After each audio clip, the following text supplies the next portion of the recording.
was only for the night. We're riding around the world to road test Ruffly gear in the K9 Moto Cockpit and to raise $100,000 for Girl Up.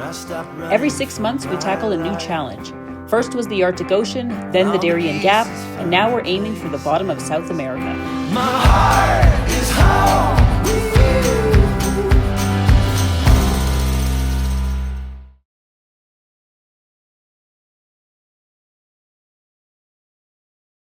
Hey guys, jumping in here to say that you might notice that some riding footage is missing from this episode and the next few to come. And that's because it got stolen, along with a whole bunch of other stuff. But I want you to enjoy today's episode because it's fantastic, and stay tuned to hear about the whole fiasco about what happened.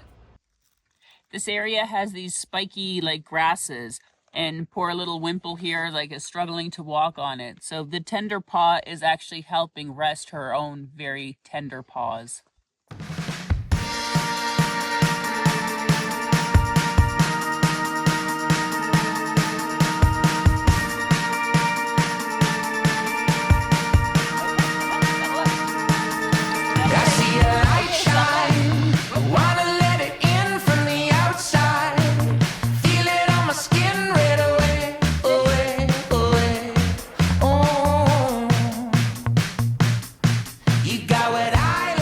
This is My Dog Knows It. It is a sunscreen with, I think it either has zinc or it doesn't have zinc. Now I can't remember. One of them is bad for them, zinc or not zinc. But it's a sunscreen that you can put on the snout.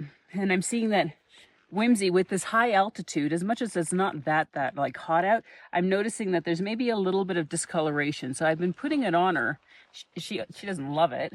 And she basically licks it off right when it goes. And I try and stop, leave it. I try and put so much on that it's covering it well. But what I find is more at the nostril on the sides, that's where, Whimsy, stop licking it, where the issue is. So this is something. I don't know how good it works or what, but it's sun protection for your dog's nose. You got what I like. When you're not around, I don't feel right.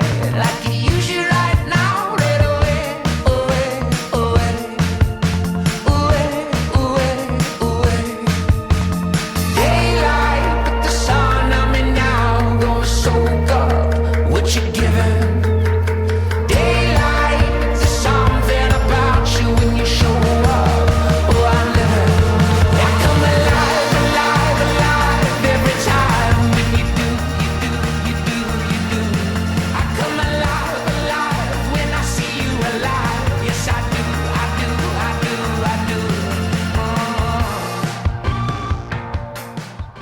So Whimsy just spent about the last 10 minutes herding the llamas way off into the distance by the homesteads over there.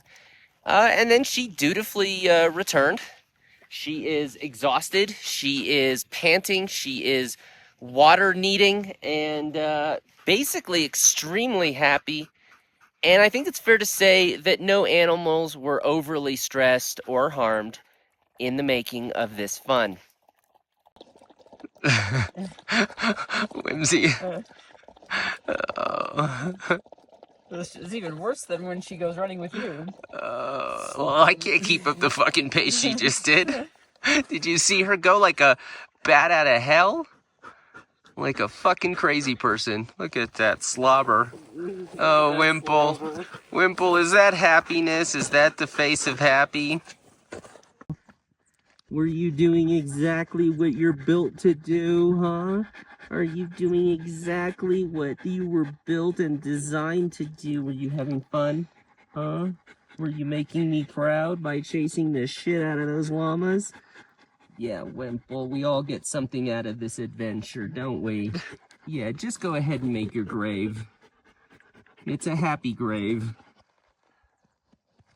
So Whimsy's been running around and herding the llamas, and so I'm just gonna lift her up here. She's probably warm, but I don't like it when she has to do this strong physical exercise again after she's been resting for a little bit. You know, the muscles can tense. Whimsy, you stay.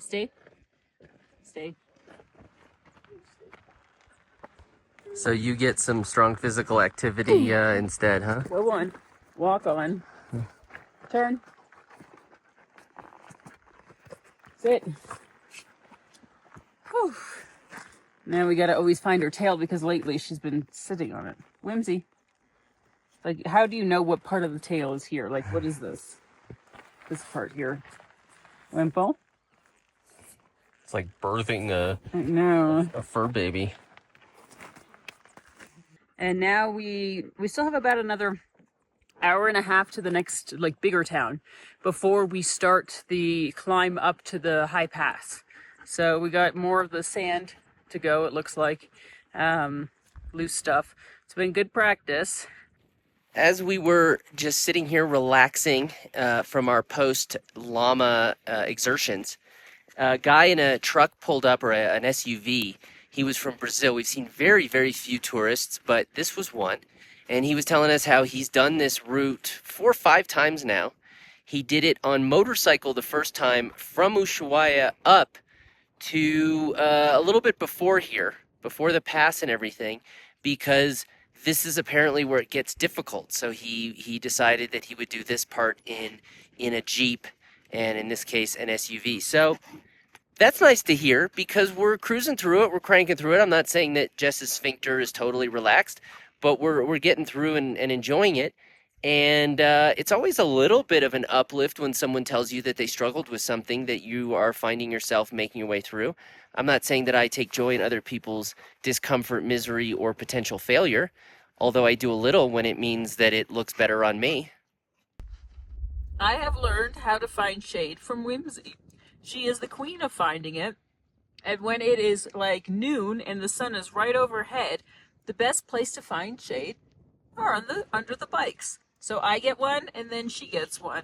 And mine is especially good because the cockpit gives a little bit, just a little extra.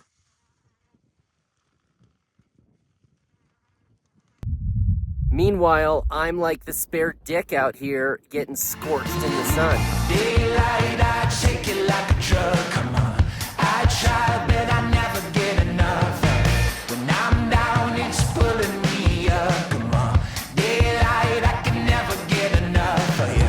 Crawl through my window, please. I left it open for you. Slide in and rescue me.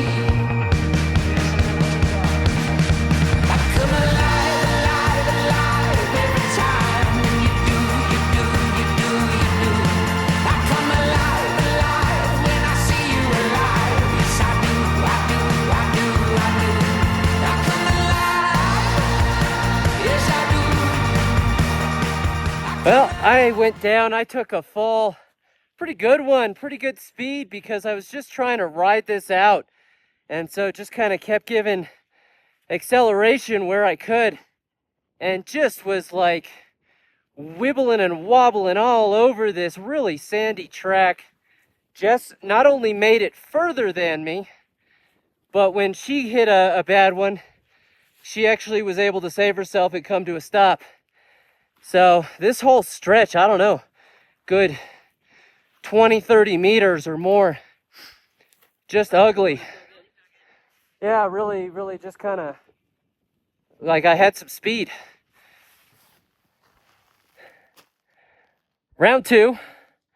This one was faster and gnarlier, and all because I was on the kind of other side of the road here and just hit a really deep sort of rivet that just fell apart underneath me, and that was it. There was no getting out of it. So that was a good one, by which I mean not at all. Jess is a little ways ahead. She's finding a place she can stop so that she can come and help me ride the bike, so I don't have to break my back. And we'll just take the time it takes. We got a truck coming here. Don't suppose this guy wants to help me. Buenas. ¿Me ayuda? ¿Sí? Okay, looks like he's gonna help me. Muy amable, señor. It was.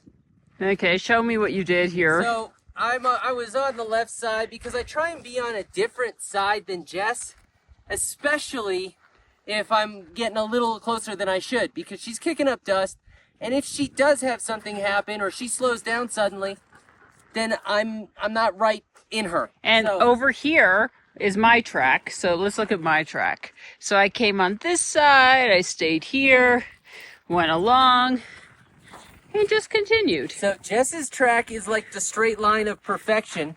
So I was on the far side. This is Greg's track. And Coming in here. And it looks obvious now, Yeah. but it comes into this, which just gave way right underneath me. I mean, there was a little bit of sort of fluff, a bump here, but it just gave way. And I mean, I continued it pretty well for a while, and then there was nothing to be done about it. And I lost it. So Yeah, it got that was really a high second gear, probably about 40, 45 kilometers an hour. It doesn't look so deep here, but It's fucking deeper than it looks. None of that bullshit, okay? It's like the rear view mirror, it's like closer than it appears. It's fucking deeper than it appears.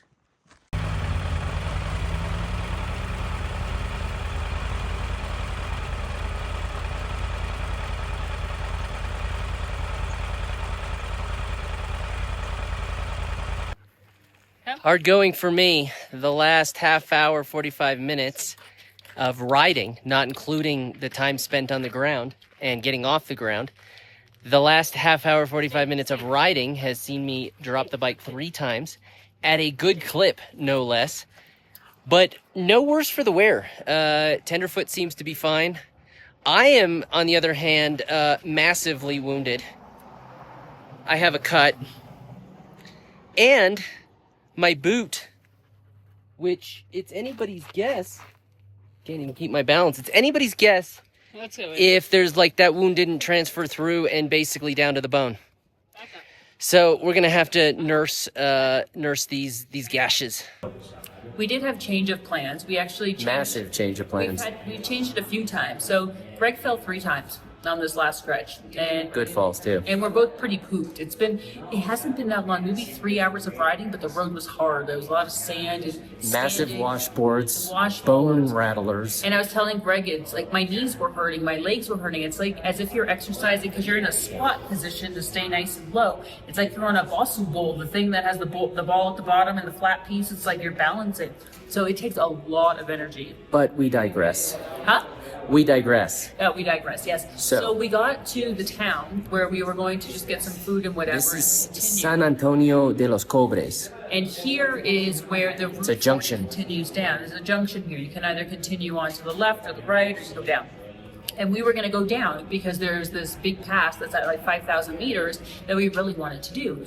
And so we came to this place just to have a Lovely drink. little like sort of roadside cafe. And La Baconera. Yeah, Baconia. La Baconia. Baconia. And We've been there was a asking couple for some here, local information. and it turns out that it's not maintained at all. So there's two major issues. One is that there are rivers that you have to go through, and they look okay, but you never know what the condition is. 2, it looks like there's a lot of sand that has drop-offs on the side, so it's really narrow, so the vehicles are not really passing through. The road has not been maintained for a long time, so machines aren't getting through there. So a lot of where the kind of breakaways from the hillsides and the kind of rock slides and everything, landslides, has kind of chopped it up. So it's become a rather technical, challenging pass. So there's a bypass that basically goes over and then back and just meets back up with the 40 a little bit to the south. It's very scenic, but it's all paved. So does it feel like a cop-out? I mean, a little bit. Well, it's like it's 2.5 hours this way, 2.5 hours this way, and then it's still another like 5 hours of dirt until you get to the point where it's paved again.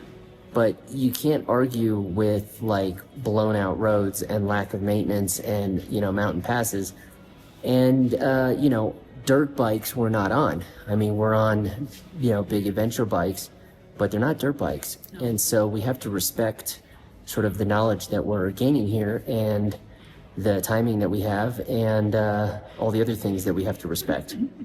So that's what it looks like it's going to be. Hi guys, thanks for watching Go Roughly in real time. If you love Whimsy's gear, head on over to GoRuffly.com and check out our collars, leashes, beds, bandanas, and more for your dog and all the dogs that you know. And if you're interested in the K9 Moto Cockpit, which is how Whimsy rides with me on the back of my motorcycle, you'll get all that information about sizing, mounting, and everything else at GoRuffly.com. Thanks so much for watching, guys, and don't forget to subscribe.